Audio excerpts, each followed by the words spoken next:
حضور نے فرمایا من یحرم الرفق فقد حرم الخیر کلہ، جو شخص دل کی نرمی سے محروم ہو گیا وہ کل کے کل خیر سے محروم ہو گیا۔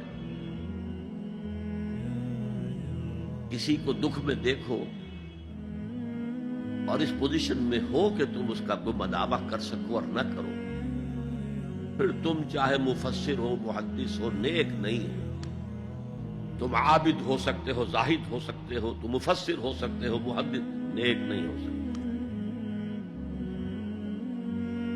من یحرم الرفق، رفق کہتے ہیں نرمی، رفیق ہمارا ساتھی، دم ساز۔ ظاہر بات ہے آپ کو دکھ ہوگا، آپ کے رفیق جو ہے اس کے اپنے دل میں محسوس کرے گا آپ کے درد۔ ہم درد کسے کہتے ہیں؟ ہم درد، ان کا درد مشترک ہے۔ ہم عصر، ایک زمانے کے لوگ، ہم جماعت، ایک جماعت میں پڑھنے والے ہیں، ہم